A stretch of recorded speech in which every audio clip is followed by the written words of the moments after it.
May it please the court, my name is Manuel Sosa, and I represent Appellant San Juan Tow and Marine Services, Inc. I would like to respectfully request to set aside 3 minutes for review and argument. 3 minutes. All right. Thank you, Your Honor. May it please the court. Is the panel interested in a summary of the facts? I can go briefly over them. Briefly. Okay. San Juan Towing is the owner of a floating dry dock. It was 150 feet long and 70 feet wide. San Juan Towing purchased insurance coverage for this floating dry dock back in April 2011, and it paid a premium corresponding to property damage of $17,500. Late in the evening between September 28 and 29 of 2011, the dry dock sank while it was at its permanent location at the pier at San Juan. The dry dock sank because during the normal ballasting process, a fire hose was inadvertently left open, and it created a progressive flooding that it was ultimately catastrophic. The dry dock was successfully refloated on October 28, 2011, and it was declared a constructive total loss or a total loss. How much did you pay for the dry dock? The dry dock was about 1.25 or 1.35 The million information I dollars. have was $1,050,000. Is that correct, or maybe not? What was that? $1,050,000. What was the question again? What did you pay? What did your client pay for the dry dock? I think it was $1.3 million. That was what you insured it for. That was not what you paid. As I understand, now correct me if I'm wrong. The insured value was $1.75 million. Oh, okay. Okay. This dry dock that you're talking about, it actually had a name, the Perseverance? The Perseverance, that's correct. And it was listed on, when I look at the insurance policy, it was listed on the vessel schedule as the Perseverance. And then, as I also understand it, you had a declared hull value as well. That's correct. So why is not, it seems to me, ocean marine insurance applies to, under the statute, insurance upon hulls? Well, Your Honor, now that we're going into Section 1101 of the Puerto Rico Insurance Code, when the statute specifically mentions vessels, hulls, and craft, basically vessels, hulls, and craft are the same thing. If the general meaning of the terms vessel, hull, and craft are the same. But regardless of that, the Perseverance, even though it has a name, it was correctly held not to be a vessel by the district court and based on the recent Supreme Court decision in City of Riviera versus Lossman. So that particular item of Section 1101 of the Puerto Rico Insurance Code, San Juan Towing is arguing that it is inapposite. But it clearly had hulls, didn't it? Didn't the hulls allow this to float and float out on the water and to incorporate and hold ballast? Oh yes, Your Honor. Certainly, the craft is a floating structure that is undisputed. How do you explain why it's not? Since ocean marine insurance under the statute is defined to include insurance upon hulls, and you had this Perseverance that you had a hull value declared an insurance on the hull. Well, Your Honor, I might say that the fact that the marine insurance industry calls property insurance over a structural hull insurance does not mean that the structure is a vessel or that it has actually a hull. Hull is a term of art that basically means property insurance. How did this floating dry dock get to its place where it's sunk? The dry dock was towed from Louisiana to San Juan, and it was placed at a basically permanent location at Pier 15 at San Juan. It was never moved from there. It was only moved by pulling ropes and, from a pickup truck or by line handlers. But it was basically in the same place the entire time it was at San Juan.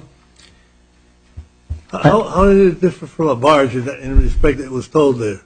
What was that? How would it differ from a barge? Well, Your Honor, a barge is a vessel. And I might That's why I'm wondering why this isn't a vessel. Exactly. I might submit that the opinion of the City of Rivera versus Lossman conclusively established that this kind of structures, even though they're floating and that they can be moved and they can be towed around, they are not vessels. The district court actually ruled upon that, and that is actually not an issue on appeal.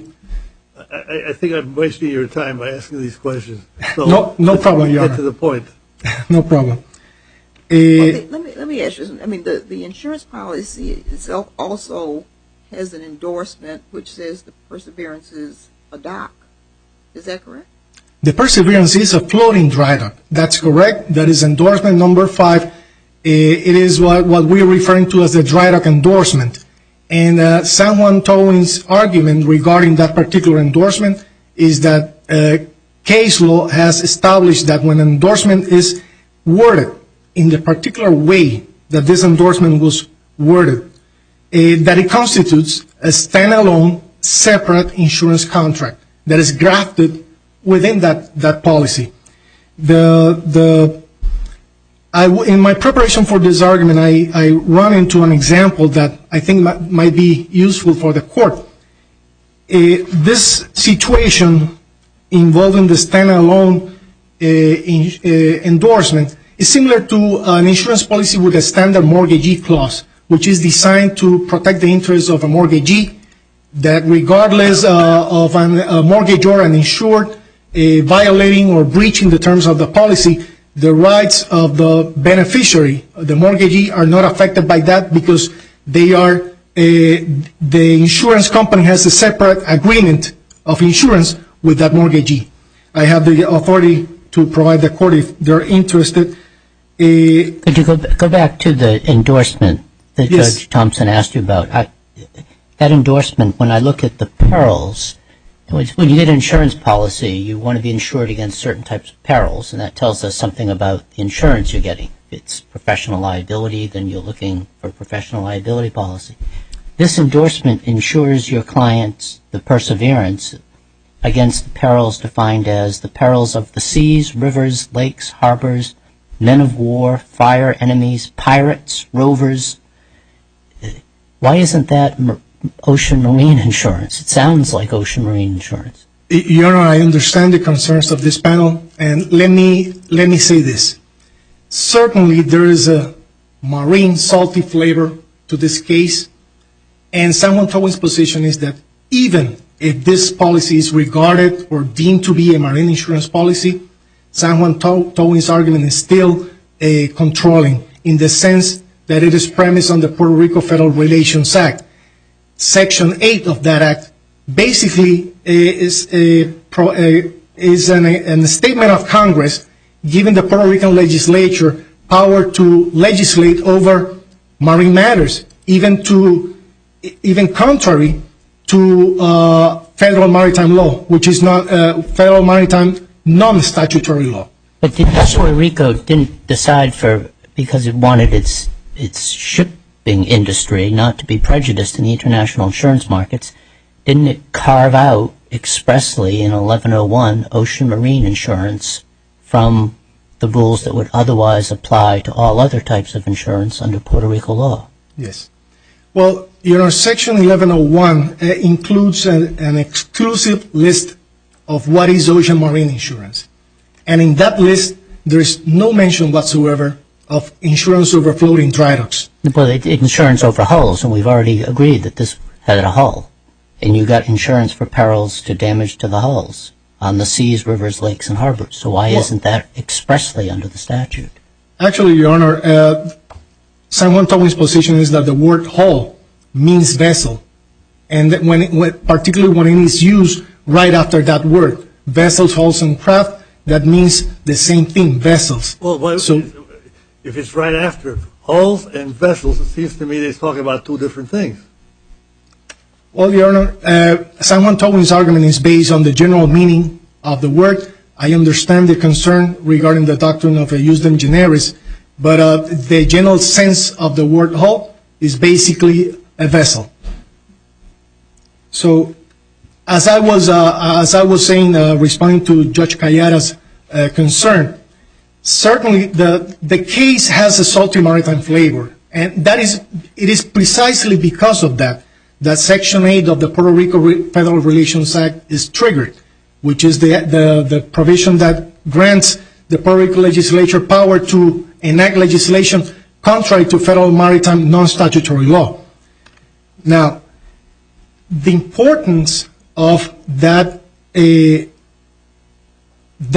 that element, that is well-settled law, is that this honorable court since 1956 has recognized the state of the law in the sense that Puerto Rico is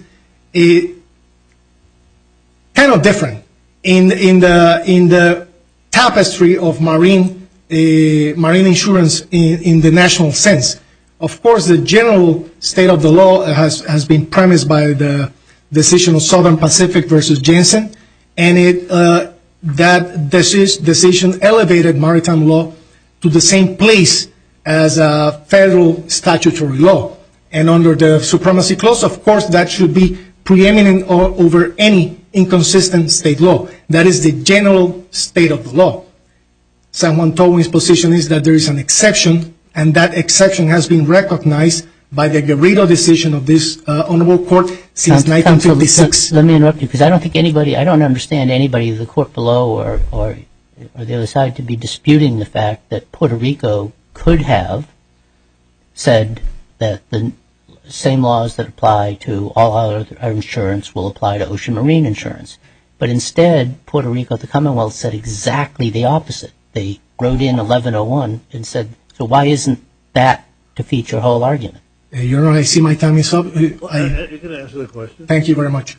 The general position of the Puerto Rico Insurance Code is to exclude marine insurance policy in certain places of the code. There are multiple provisions stating where marine insurance policies are not included in the regulation in the power of regulation of the code, meaning that where it is not explicitly excluded, then it is included and it is regulated by the Puerto Rico Insurance Code.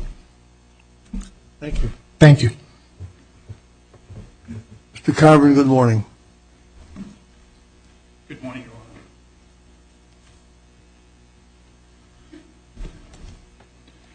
May it please the Court. Good morning. My name is James Carvin from the firm of Dwayne Morris, counsel for Appellee Catlin, Syndicate 2003, Lloyd's, London. The appellant's entire argument is predicated upon a position completely contrary to the way they applied for and sought this insurance. There is no dispute, and the factual record is clear, that San Juan went to New York and hired Franco & Company, a marine insurance broker based in New York, and that broker, Mr. Toscani in particular, recognized that San Juan wanted coverage for its ship repair and marine salvage operation, and he determined to access the marine insurance market to get a package policy to cover those risks. Mr. Toscani expressly testified that he knew it was a marine account, he was a marine insurance broker, he took that risk, and he brought it to a marine insurance market and a marine insurance underwriter in the form of Catlin at Lloyd's. He expressly testified that the dry dock Perseverance he considered a marine hull risk and included in the package marine policy he applied for.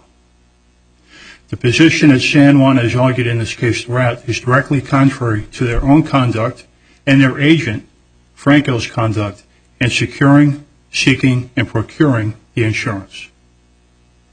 There are 4 points I'd like to cover with the Court.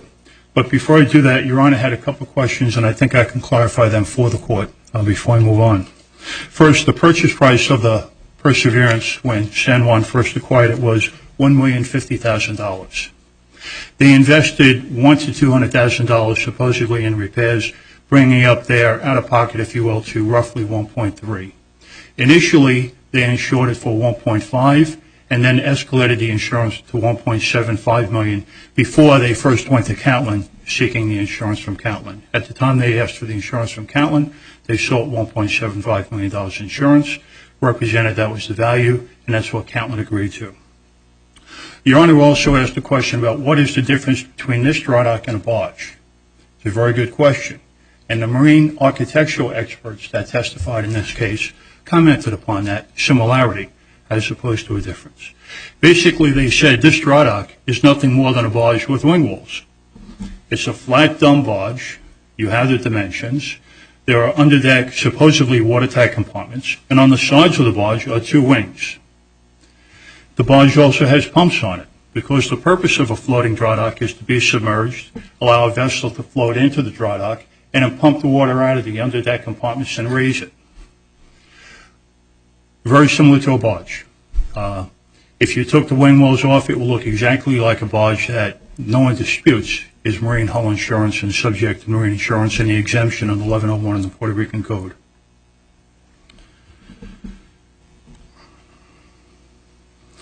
The 4 points I'd like to cover with the court are, number one, this was a single package policy. That's how it was applied for. That's how it was issued. There is no portion that is severable. Second, the trial of fact found it to be a marine policy. There is no showing that that finding is clearly erroneous, and indeed it is a marine policy. Third, even if the dry dock hull endorsement was separable from the policy at large, which we don't believe it can be, even that dry dock hull form itself is marine insurance. And third, we believe that the doctrine of utmost good faith is established federal law and that it governs this marine insurance policy. You realize that this is the only circuit that hasn't, this is the Fifth Circuit, I believe, have not really applied that forget what it's called now. Will we remake for DA? Yeah. I recognize that this court has not come to that conclusion, Your Honor. Several district courts in this district, within this circuit, have reached that conclusion and have presupposed that the court would so adopt utmost good faith when the question arose. We believe this is an opportunity for the court to make that announcement. I would suggest that the only outlier, and the district court did a wonderful job in terms of reviewing the history of utmost good faith and why it is a entrenched federal admiralty law for over 250 years. And the district court did a good job of pointing out, as the Ninth Circuit has, that the only outlier, if you will, is the Fifth Circuit and the MTU decision. And even the Fifth Circuit, in its own decision, questioned the reliability or how far they were going to press not adopting utmost good faith. And there have been several decisions in the Fifth Circuit since then that have raised the same question. I think it's only a matter of time before they come around. I would also add, Your Honor, that in preparing for the argument today and following the closure briefing, the Eighth Circuit has adopted utmost good faith as federal entrenched admiralty law applicable to a marine policy. And I can provide that cite to Your Honor. Write us a letter. Is I will. it in your brief? I will. And copy to the other side.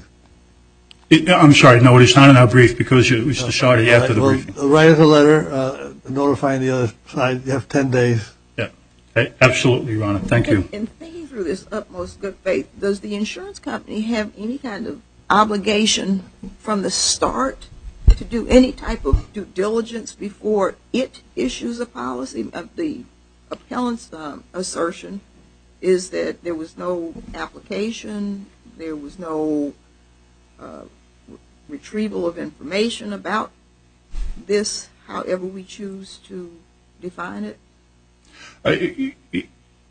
Your Honor, the law has been that, and correctly I think, that the underwriter doesn't have an obligation to question the information he is presented with. The doctrine of utmost good faith goes back centuries. It recognizes many commercial practicalities. One of which is that the underwriter is sitting, for example, in this case in New York, the dry dock and the risk is in Puerto Rico. He doesn't have immediate access to that dry dock. He is entitled to rely upon the information he is given, such as the condition of the dry dock, such as the value of the dry dock, and he's entitled to rely upon that information being truthful and accurate in his assessment of the risk, pricing of the risk, and agreement to bind or not bind the risk. There are additional commercial practicalities that go into that. Once you start telling the underwriter that he has to hire surveyors for each and every vessel that he insures, it becomes an enormous expense, and that is going to have an impact upon the premium. When I have seen those things done, that cost is generally booked into the premium and passed almost dollar to dollar back to the insureds, and the insureds don't want that. Why? Because they know their own equipment. I know my car better than... Notwithstanding engineers. I'm sorry? I said notwithstanding engineer studies and surveys. In this day and age, everybody's carrying a phone and can take a picture of the subject property to at least do some kind of preliminary scrutiny. A picture isn't going to tell you a lot about a vessel, Your Honor. For example, in this case, the barge was painted, well, it didn't look in bad shape. It was sitting there floating. But the picture wouldn't tell you what was on the deck. And at the trial, we introduced, as the district court said, over 200 photographs of the underdeck, which were completely wasted away. Watertight bulkheads that should have been 20, 40 feet wide, 8 feet high, were completely corroded, gone. A photograph of the dry dock wouldn't tell you that. You'd have to have somebody do an inspection. And what's the point of doing an inspection when the insured himself knows the condition better than anybody, even better than a surveyor? Well, why can't you require, I mean, why isn't a requirement put on the insurer, that he present a survey of the vessel at the time he's filing the request for insurance? Well, that's a question that, Your Honor, I think every underwriter in the industry would probably have a different answer to. But the doctrine of utmost good faith recognizes that you basically do that. When you as an insured come to an underwriter and say, I want insurance on my vessel, and you keep mum about the fact that you have all this corrosion on the deck and the thing's an accident waiting to happen, the encumbrance is on the insured to communicate the condition. Whether he does that by a survey, what's he need a survey for? He already knows what the condition is, or he should know what his condition is. He's a vessel operator. Counsel, let me ask you, if this were a dry dock, I mean a fixed dry dock, what do you call it? A Graving dock? A graved dry dock. Would a graved dry dock not have triggered the same kind of insurance? Oh yeah, a graving dry dock, Your Honor, is nothing more than basically a hole dug into the ground. Fixed, right. With a lock, and you can... But what kind of insurance would that have triggered? Commercial property insurance, like on any landed structure. So it is only because this is floating that the insurance company entertained this for this kind of insurance? Absolutely. It was written on, the dry dock form is a form promulgated by the American Institute of Marine Underwriters, which is a 100-plus-year-old association, trade association of marine underwriters, and they promulgate various marine insurance forms, as well as do other things like a trade association. But this was written on a dry dock hull form. And as Judge Kenyatta pointed out, the risks under that form are classic marine risks. They touch the perils of the seas, the adventures of the rivers. They cover against barratry, mutiny, piracy, collisions, towing risks. What's interesting, Your Honor, is the claim we have here. This is a claim for sinking. How much more marine can you get? In fact, the real claim is not the sinking, because dry docks, floating dry docks, are supposed to submerge. The surprise here came when it wouldn't come up. And it wouldn't come up because it was so wasted that they were pumping and pumping and pumping, and the thing never achieved buoyancy because it was so wasted below. The real claim is that it sank and wouldn't come up, as it was designed to do. It's designed to submerge and come up. It didn't do it because it was a piece of junk. And that information was never communicated to the underwriter. Even, Your Honor, if we accept for the purposes of discussion, and I don't accept it, but even if we accept for the purposes of discussion that the insured is supposed to provide a survey of the condition, in this instance, the trier of fact found that the insured knew of these conditions easily a year before when he attended another surveyor going through the underdeck hull relative to an earlier claim under the earlier policy. So the insured clearly, expressly knew about these conditions and never communicated it. If he's not going to tell the underwriter when he knows, he's sure as heck not going to get a survey to give to the underwriter to tell the underwriter that. So while we can have a debate about whether a survey should be commissioned and presented. Well, we've really gotten off on a side issue. That's not really before us right now. Okay. What I had planned on doing, Your Honor, was looking at the policy and going through the policy and highlighting for the court that it is a classic marine policy. And I'll do that briefly. And if you want to, I invite you to look at the policy with me if it's convenient.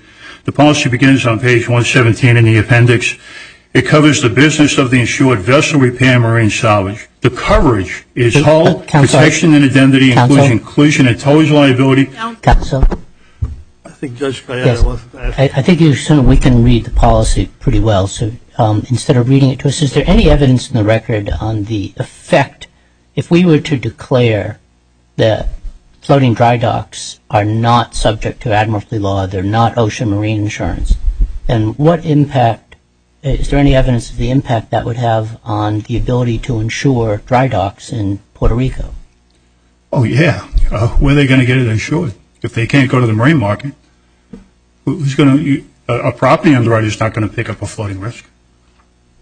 That's one of the reasons they have the carve out in the Puerto Rican code. It's one of the reasons the broker went to London to get insurance because it was a floating risk and he couldn't get the cover in Puerto Rico.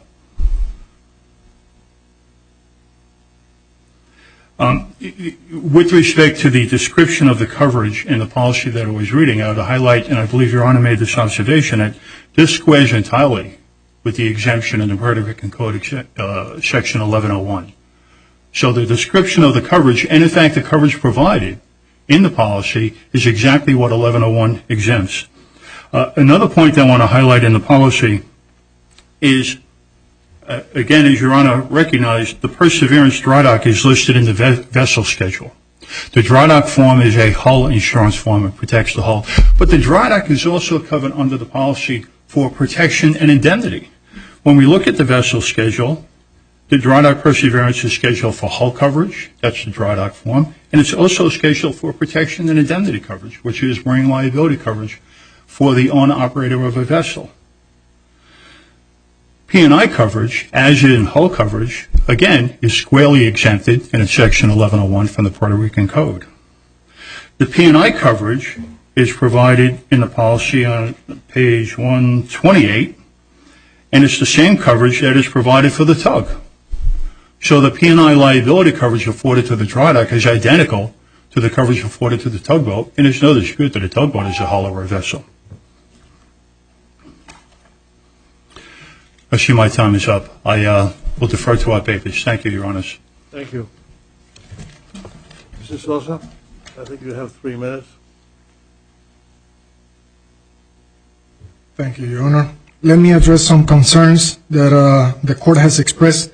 As for Judge Kayada's concern, the consequence of agreeing with San Juan Towing's argument regarding the insurance of dry docks at Puerto Rico would be that insurance companies would have to print insurance applications like they do in every other kind of insurance, and they would have to ask potential insureds the information the company deems material to assessing the risk, as in any other kind of insurance. Where would you get an insurance? Could you go to the maritime insurance market?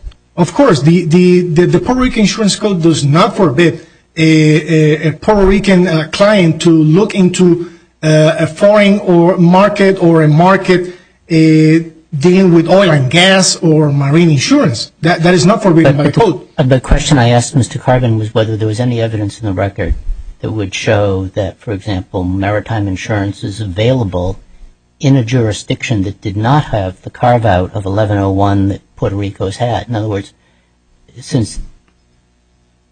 could you have even got maritime insurance? Of course. And where's the evidence in the record that you could have got maritime insurance had it been determined that this was not ocean marine insurance under Puerto Rico law? Your pleasure vessels are insured by Puerto Rican domestic insurers all the time. This is a particular structure which is a specialized structure, and basically that's the reason that the San Juan Towing had to look into the foreign market for that particular coverage. But it's not, it would not create a chaos in Puerto Rico just to ask insurance companies to issue insurance forms and ask potential clients what they think is important for them to assess the risk. So why did your legislature then have the 1101 carve-out for ocean marine insurance? Well, there's a general public policy that if too many obstacles, let's say as, for example, requesting a survey, which is clearly important, that the legislature seems to think that it may be considered an obstacle, and the potential client would not be able to seek or obtain a particular coverage because it wasn't able to obtain a survey. But really, that's not the case here. We're dealing here with specialized structures and people who know about these structures, and they look around the domestic insurance market. No coverage was found. They look into the international or foreign market. Coverage was found. Judge Torreyes had a concern about the difference between a barge and a floating dry dock. The difference would be this. A barge is designed, can I wrap it up? A barge is designed to transport passengers and goods. A floating dry dock is not, and that is the basis of the City of Riviera versus Lossman. That's very good. Well, there are barges that don't carry either. They carry machinery. Like, for example, barges with a crane. Yeah, and that is a good. And that is a crane. It is not transported for hire, but it is certainly good that it's transported on the structure. But a floating dry dock is not designed to do that. I think we're getting off a side issue anyway, but thank you. Thank you, the court, for their attention.